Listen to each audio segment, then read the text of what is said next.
બાલવાટિકા વિદ્યાર્થી પ્રવૃત્તિ પોથી page number 33. તમને જુદા જુદા આકારો દેખાય છે વચ્ચે? આ કયો આકાર છે?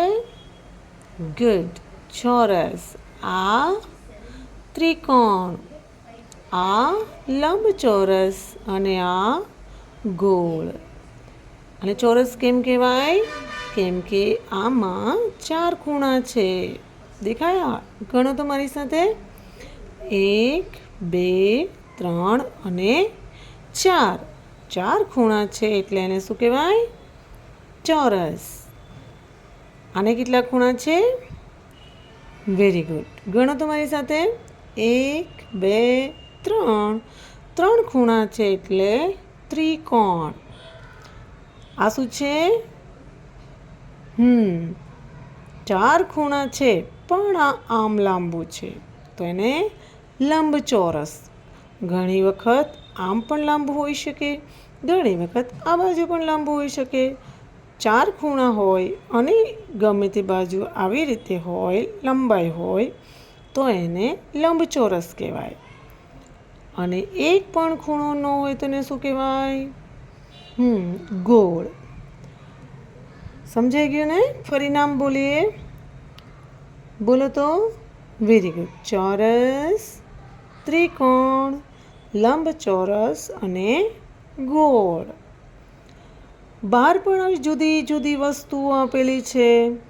એમાંના બધાના આકાર છે એ ક્યાંક ક્યાંક આ 4 આકારો જેવા છે. ચલો તો જોઈએ આપણે. આ શું છે? રોટલી. રોટલીનો આકાર કેવો છે? ગોળ. તો આપણે શું કરવાનું છે? એને ગોળ સાથે જોડવાનું છે. અહીંયાથી ગોળ સુધી. આ શું છે? સમોસું. સમોસાનો આકાર કેવો છે? ત્રિકોણ. તો એને ક્યાં જોડવાનું? ત્રિકોણ સાથે. આવી રીતે ફૂટ મૂકીને જોડવાનું છે બાળકો. ઓકે? આ છે હાથ રૂમાલ.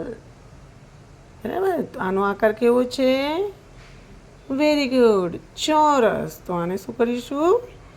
ચોરસ સાથે જોડી દઈશું. આ શું છે? દડો. દડાનો આકાર કેવો છે? ગોળ. તો આને ગોળ સાથે જોડી દો. આ શું છે? સંચો. છે ને તમારી બધાની પાસે? આનો આકાર કેવો છે?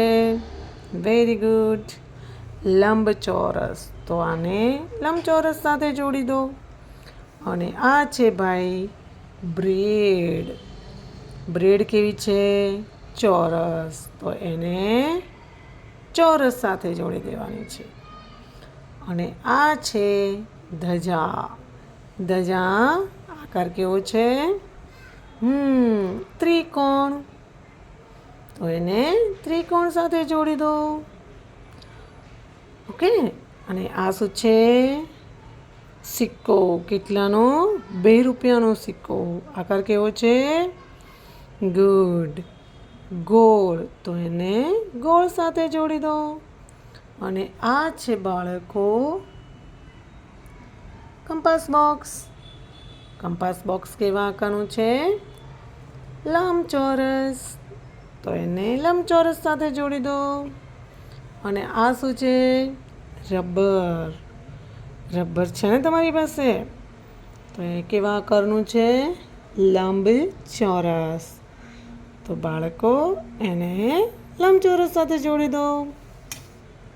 તો આપણું પેજ નંબર 33 પરની વર્કશીટ નંબર 31 હવે પોતપોતાની ચોપડીમાં કરી લઈએ.